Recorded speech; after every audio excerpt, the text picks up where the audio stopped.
O livro, na verdade, é resultado das últimas reflexões que eu venho fazendo nos últimos 2 anos, da relação entre corpo e escrita, né? Porque os historiadores costumavam escrever a história como se não tivessem corpo, nem o historiador, nem os personagens.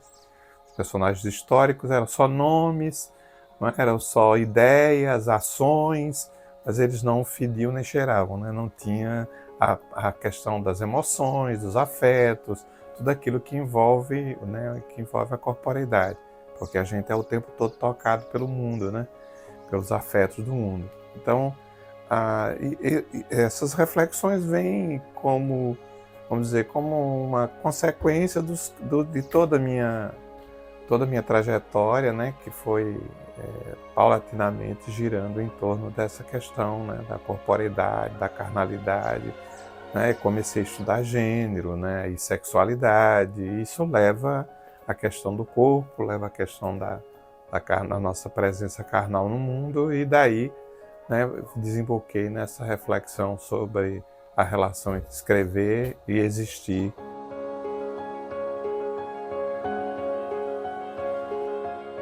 Os historiadores, até porque lidam com o passado e pretensamente lidam com pessoas que não têm mais existência corporal, não têm mais existência física porque estão mortos, não é? É muito mais fascinado pelo documento, pelo contato com o arquivo, não é? Do que propriamente com as dimensões corpóreas, né, dessas pessoas. Mas mesmo os mortos, as pessoas têm corpos, né? Quer dizer, eles deixaram marcas corporais, não, por onde passaram, né? A documentação fala de alguma forma dos seus corpos, né? De sua existência carnal, né? Então, acho que é um livro inovador desse ponto de vista, né? A editora considerou assim, né? E olha que a editora Voz é uma editora que trabalha com essa questão.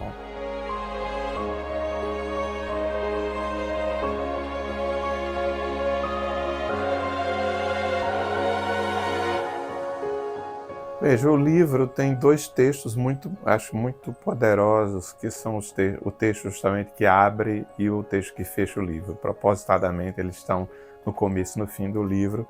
São 2 textos que tratam de duas pessoas transexuais, né?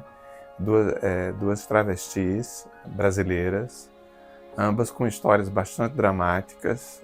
Uma chamada Fernanda Albuquerque, nascida em Remígio, na Paraíba, que fez um percurso Campina Grande, Recife, Salvador, São Paulo, Paris, Milão, Roma, né, e terminou presa depois de esfaquear uma pessoa que era dona da pensão onde ela morava, que a roubou, que tirou o dinheiro dela, e ela esfaqueia e vai presa, né? Vai para uma prisão onde ela passa a conviver com um camponês da Sardenha, que está preso por assassinato, por homicídio, e com um guerrilheiro das Brigadas Vermelhas, que está condenado à prisão perpétua por terrorismo, né? E eles aconselham ela, para ela não pirar, que ela escrevesse, que era o que os dois faziam. E ela começa a escrever em papéis avulsos, pedaços de papel, ela começa a escrever a história dela, né, numa misturada de português com italiano, um pior que o outro, né? E aí o autor, o guerrilheiro da Brigada Vermelha se dispõe a escrever o livro por ela, né? Então o primeiro texto trata desse personagem, da Fernanda Albuquerque, né?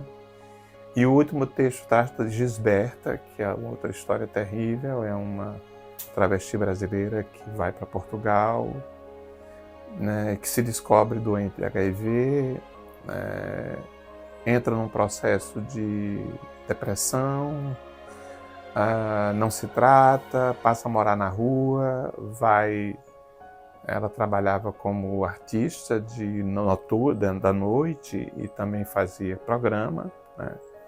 Mas quando ela se descobre com HIV, ela paulatinamente vai entrando num processo depressivo e passa a morar na rua, mora dentro de uma construção abandonada, é descoberta por um grupo de adolescentes de um reformatório perto.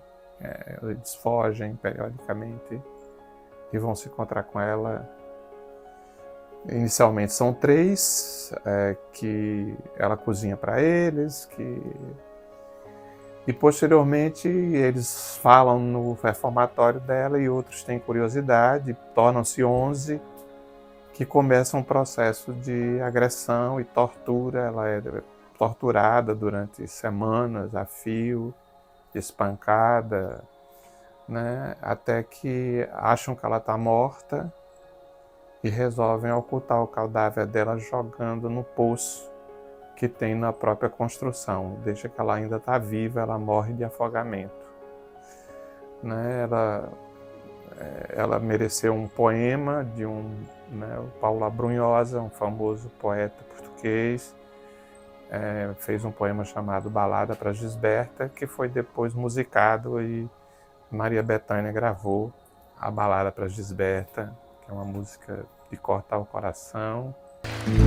Perdi-me do nome, hoje pode chamar-me de tu.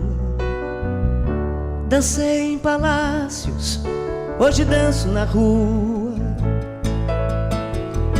Vesti-me de sonhos, hoje visto as bermas da estrada. De que serve voltar quando se volta pro nada? Por que os transexuais? Porque os transexuais têm uma luta em glória contra a própria carne. Né? Quer dizer, são pessoas que não estão satisfeitas com a própria carne. Né? Que têm que remodelar, por vezes, a própria carne, usando hormônios, usando procedimentos estéticos, usando artefatos, né? E elas mostram claramente como o corpo humano é diferente da carne. Né? A carne e o corpo são 2 coisas distintas. A carne, a gente nasce com ela, é a parte biológica, mas o corpo é uma construção cultural, é uma construção social, é uma construção política.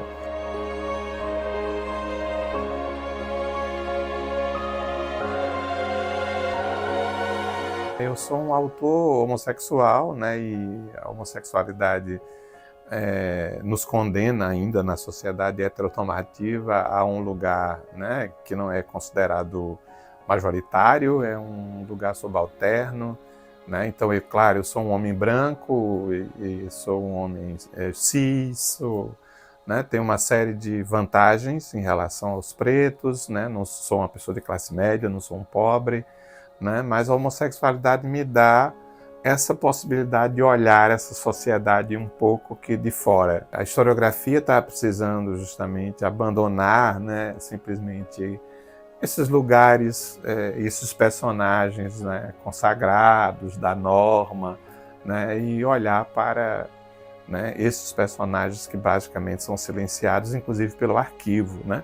Porque esse é um dos grandes problemas dos historiadores, é que nós historiadores só podemos lidar com o arquivo, com aquilo que está arquivado. E há muitas vidas e muitas formas de existir que não são registradas no arquivo. Eu espero disso, que ao ler o livro as pessoas sejam tocadas, as pessoas sejam estimuladas, né, a inclusive gostar da história, conhecer a história. Que as pessoas se deem conta que existem inclusive outros corpos que existem socialmente, né, e que respeitem os corpos outros que existem socialmente, né? Que não queiram modelar todo mundo a partir de um pretenso modelo universal e hegemônico de corpo. Né? Sambei na avenida, no escuro fui porta-estandarte. Apagaram-se as luzes, é o futuro que parte. Escrevi o desejo, corações que já esqueci. Com sedas matei, com ferros morri. Eu não sei se um anjo me chama, não sei dos 1000 homens na cama e o céu não pode esperar. Eu não sei se a noite me leva, eu não ouço meu grito na treva, o fim quer me buscar.